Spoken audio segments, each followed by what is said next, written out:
Hey everybody, Darren Garman here with Trot. How you doing, Trot? Good, Darren. How are you? I'm doing great, and we want to welcome you to the Heartland Multifamily Show, the place For all things multifamily. for all things multifamily. And I'm looking forward to our topic today because it's going to be about why you have not made the last dollar you'll ever need. We're going to tell you 3 reasons why you haven't made the last dollar you'll ever need, and the 3 things that may stop you from ever making the last dollar you'll ever need. That may sound a little bit strange, but we promise you that what we're going to be covering today is something that we see every day with the investors and the people that we deal with, and we think this is very instructional in terms of helping you get from where you are to where you want to be, especially financially.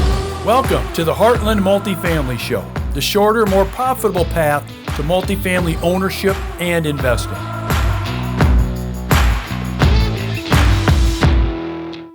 A couple of quick things before we talk about the 3 things stopping you from making the last dollar you will ever need. Okay, first of all, number 1, would love to hear your comments on this episode, and we are sure to get them.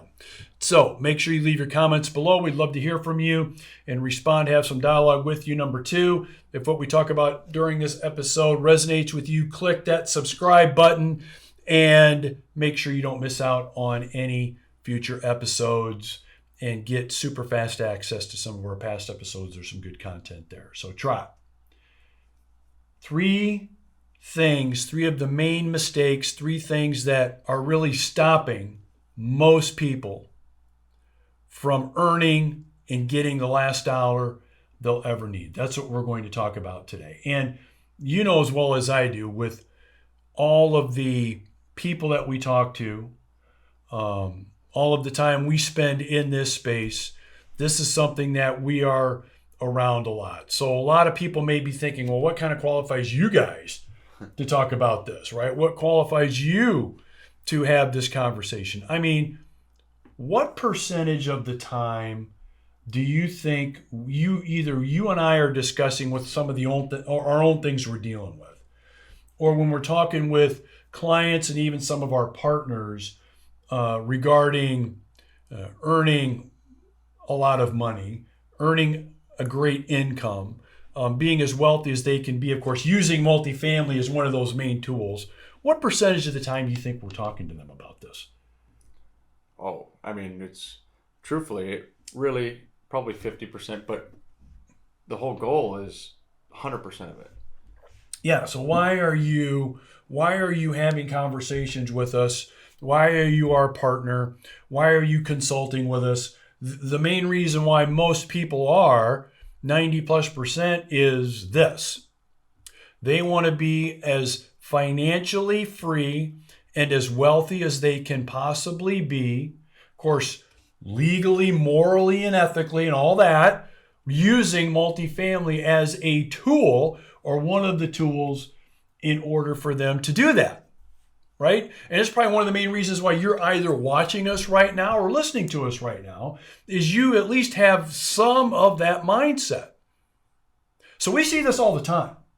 And there are 3 things that come up all the time in conversations that we have with multifamily investors that's literally stopping them. It's really putting the brakes on, getting them from where they are now, and even using multifamily as a tool to be where they want to be in terms of income, in terms of wealth, and in terms of the vision, that financial world that they see themselves in. Okay, and so let's jump into it, Trot. Let's jump into the 3 things that are stopping most investors from, at the end of the day, earning the last dollar that they'll ever need. I'll start with number 1. So number 1 has to do with what they're doing, okay? What they're doing, and here's what I mean by that. Not choosing the right field, the right path, the right investment in order for you to get to a point where you've earned the last dollar you'll ever need is probably the biggest mistake of the 3 mistakes that we're going to be talking about. Okay, so let's use some real obvious examples. Okay, and you and I have seen this a lot. If you're grouchy that you're not having the income and the wealth that you think you deserve by now, but you continue to just invest in certificates of deposit, that's the reason why. Okay, let's look at it from an entrepreneurial standpoint.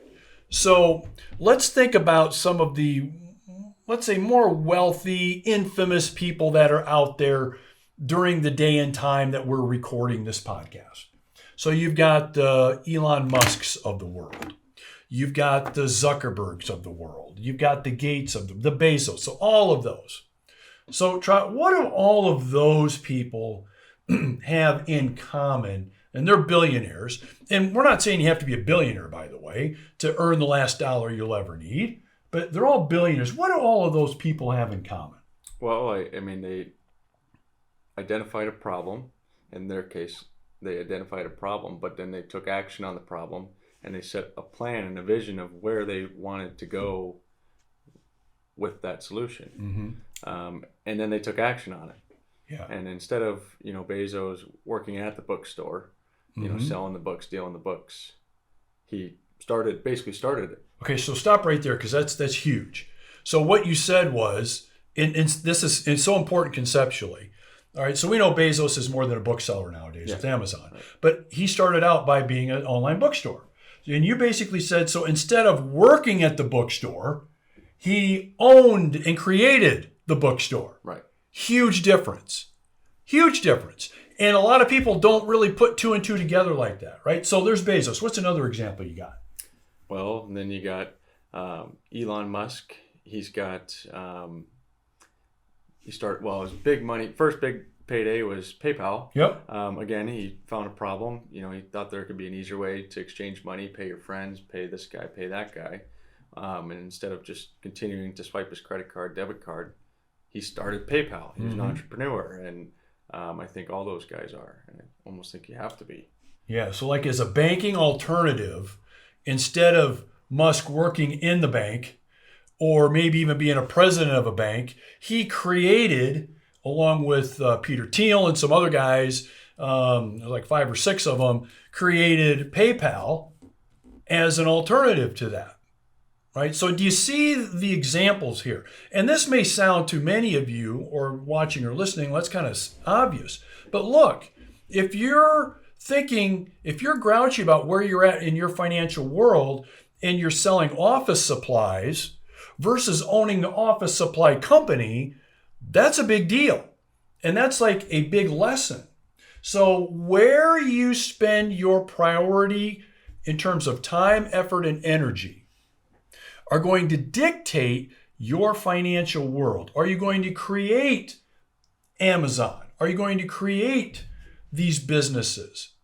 Okay, and you're going to work on a business that you can scale like that, okay? Or are you going to work in those businesses instead as maybe a salesperson, maybe an IT person? Again, no wrong answers, but where you choose opportunity to own, invest, spend your time is what's going to appear and come true for you in your financial world. So a lot of people work with us so they can own multifamily real estate, right? They want to own and invest and get the benefits of owning large apartment communities because of the financial benefits they get. They're not working at managing those communities, right? They're not one of our vendors at one of those communities, right? They are an investor in that allows them to continue to scale. Okay, so that's really big mistake number 1, is not choosing the right path to go down. All right, we're going to take a quick break. I hope you're enjoying this episode. I'm going to be having a free webinar coming up, the link's below, on how to correctly and with low risk invest your IRA or 401k in really good multifamily properties. A majority of our investors do this. I do this personally. It's not illegal. Make sure you click the link below. We'd love to have you. To apply your time, effort, and energy to that can produce the kind of financial income and wealth that you think you should have and that you think you deserve. Okay, so that's like number one. Number two, here's like the second thing that stops people from earning that last dollar they'll ever need. And it's societal guilt about it. Okay, societal guilt. So we have in our society a guilt complex that's placed on wealthy people or those that are working towards being wealthy. And everybody's got their definition of what wealthy is. Okay, but working on that, there's a lot of guilt that's applied there from society as a whole and felt by those that are achieving. So let's use like a couple of quick examples. So whenever you, I don't want to be too general, but I'm kind of close. Whenever you watch a movie, TV show, even a TV commercial, a lot of times, the villain, all right, in the movie or in the TV show, a lot of times is some rich guy, right? You know what I mean? It's like some evil banker or some evil business owner or somebody evil because they own businesses. They own their own business. You know, I remember when it wasn't that long ago that Elon Musk was on Saturday Night Live. He was like the guest, Saturday Night Live. There were, I think, one or two cast members that like boycotted Saturday Night Live. Why? Because they had a rich guy on there, right? And they didn't believe in his philosophy because of being rich. And here's the interesting thing. Many, many people hate rich people, but they would love to trade places with those rich people. Okay, so what happens? What happens is those people like us or like other people that are really working hard, they're involved in the right paths, the right lanes in achieving financial independence and wealth as they see it. There's guilt coming from all over the place at them like, you know, you shouldn't want that. You shouldn't need that. You've got enough, don't you? Don't you have enough? And really at the end of the day, there's no zero-sum game because society kind of tells you that there's only an infinite amount of money out there. And what I get from you, I'm taking from you. And what you get from me, you're taking from me. That is definitely not the case. It's everywhere. Okay, but there's guilt out there that somehow this is the case. And you see this big time politically. And you've seen it over the decades, right? Pay your fair share. The rich are not paying their fair share. When you really dig down and you look at the statistics, the rich are paying more than their fair share. You know, the rich are getting, you know, the middle class are getting screwed over. This is happening, that's happening. And who should pay the bill? The wealthy people. Anytime there's a new tax coming up, anybody making over a certain amount has got to do what? They got to pay more. Right? So there's a lot of societal guilt. And what happens is a lot of people feel this guilt and they put the brakes on. Yeah, maybe I better not want that. You know, maybe I'm okay with a vehicle that's 15 years old and I shouldn't want anything more than that. Maybe I'm okay just owning one apartment building. Maybe I don't want to own more than that. Okay, so that guilt gets in their head and it causes problems in terms of them putting the brakes on themselves. And you and I have conversations with a lot of investors about this. And we have to kind of pull them over the goal line, you know, kind of pull them over the goal line in order to really take that next step. And they're always happy when they do. So talk about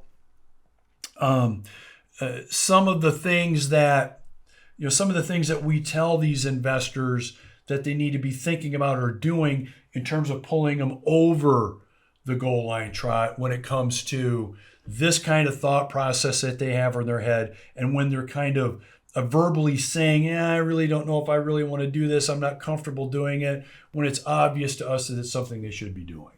Well, you can always, it's easy to tell them, you know, the benefits of it, how they can benefit from this.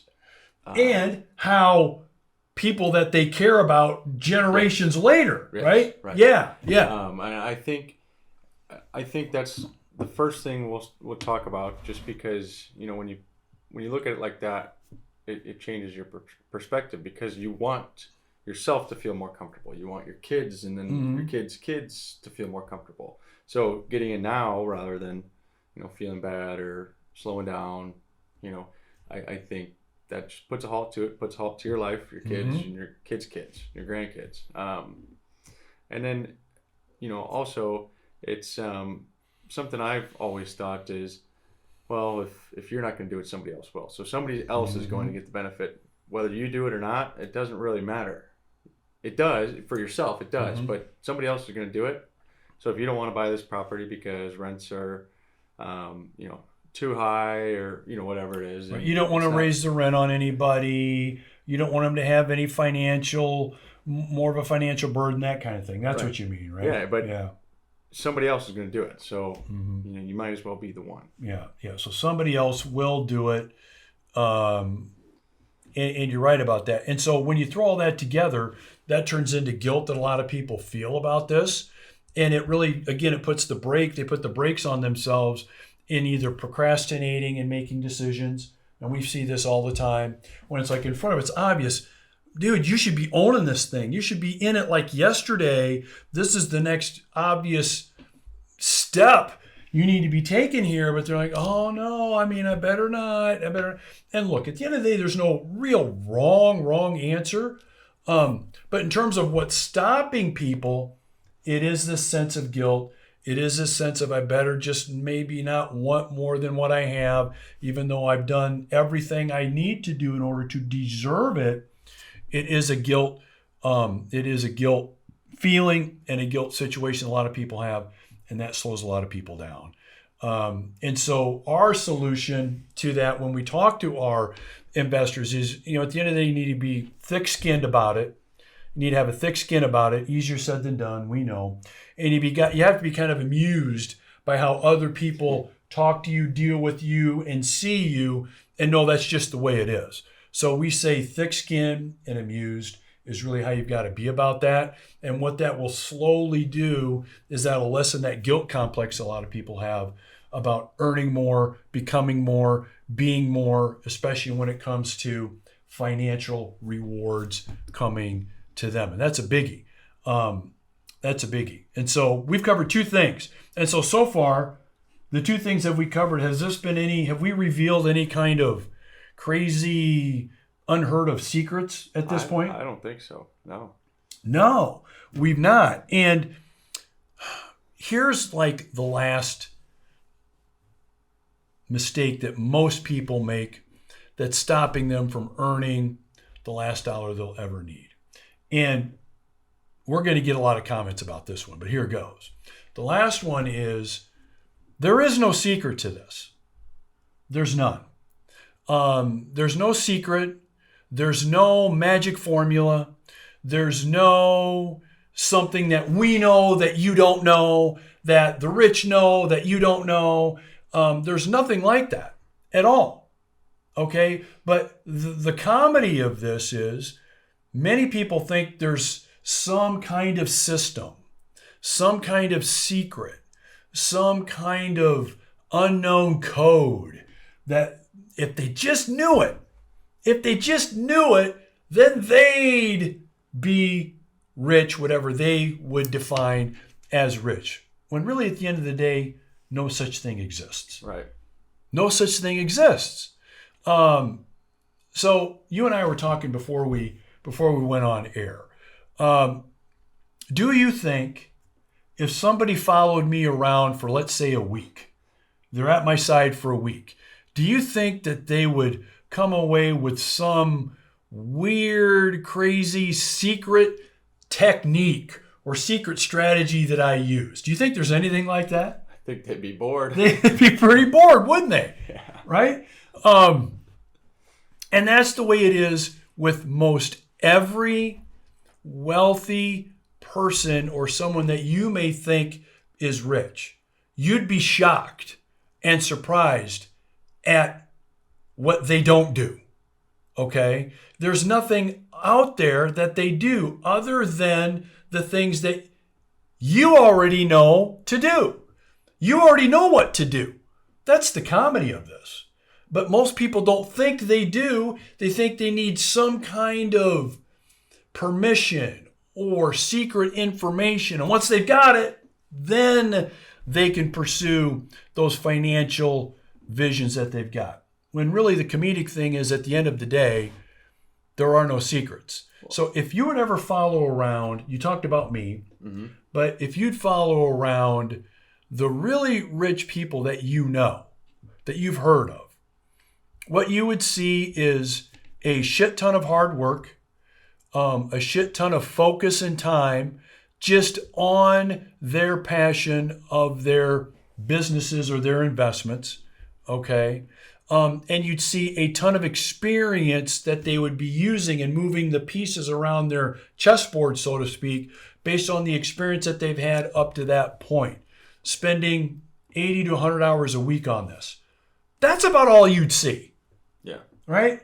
What do you think? Well, I think, when you talk about a magical equation and saying there is none, there really isn't, because there's a biography, there's thousands and thousands of biographies about these people. And they're all different. Every single one of them's different. But you could read 50 of them, figure out which one you like most, and kind of model how you want to go about your business that way. But they're all different. There's no magic equation. The only thing that's the same is they all had an idea, they solved the problem, and they worked really hard at it, and they didn't stop. That's about it. I don't think that's magic. Yeah, so if you think anybody out there that you would consider to be financially better off than you, if you would think that they've got some sort of higher IQ than you do, they're just unbelievably 100 times smarter than you, you'd be disappointed because you'd be wrong. So, I mean, I'm not in the stratosphere of like a Musk or a Bezos or anybody like that, but average student, right? Decent grades, that's about it. I got a D in geometry. I almost failed geometry. And again, like you said, if you follow me around for 10 days, you'd probably be asleep on the floor, right? Yeah. There's no mystery here. There's no mystery. And so how do we internalize that, and how do you internalize that? Understand that you don't need to know something first, okay? You don't need the secret formula first. You don't need any kind of just among the rich cabals strategy first. There's nothing like that out there. You just need to, like you said, solve a problem, work your ass off in solving the problem, go through the ups and downs, the wins and the losses of solving that problem. And then at the end of the day, gee whiz, guess what? That financial vision that you've really kind of seen yourself taking part in, it finally appears. It's finally there.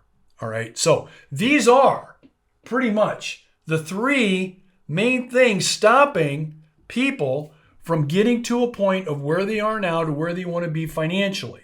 Okay. And you may be thinking, well, gee, Darren, you didn't really give us any real specific 1, 2, 3 strategies, 3 things I should do, or the 3 books I should read, or the 3 podcasts I should listen to, or the 3 things I need to start implementing. Here's the good news. You don't need those things, at least in order to take the next step. So the first step is getting through these 3 things emotionally and mentally. Okay. You get past the 3 things that we talked about, which are choosing the right lane in the right direction in the first place and understanding how important that is. Second thing, knowing that once you're on that path, there'll be societal guilt anywhere from one of your best friends to people you barely know that's going to be placed on you to keep you at the same level that they are at. That's going to be happening, and expecting that and getting over that emotionally. And then number 3, knowing there are no secrets. There are no secret sauces here to this. You get past those 3 things, you are literally 70% of the way there. Now, the other 30% is a lot of hard work. A lot of hard work. But until you get past that 70%, you can't get to the 30%. So Trot, we're going to get some comments and some feedback on this episode. I know we will. So what stops most people, and you hit that, is the mental block that they have right up front that prevents them from taking those steps forward in that direction anyway. So, but here's the qualifier.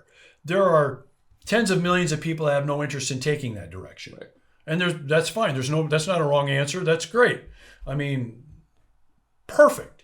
But you can't be the person that bitches and complains and has a problem with someone that is much, much better off than you and complaining about your lot in life if you're not going through that process. You lose that right. You lose that. Okay. Because if you decide that's the direction you want to go and you're happy with that, fine. But you can't get mad and grouchy about it, not do anything about it, but be mad and grouchy about it at the same time without at least thinking through those three things that we see that stop people, especially investors that we work with, from earning the last dollar that they'll ever need. Okay, Trot, this has been good. I think this has been good content. We're definitely going to get some comments and some feedback on this, and looking forward to that. So thank you for joining me on this podcast. Thank you for joining us on this episode of the Heartland Multifamily Show, the place For all things multifamily. Have a great day.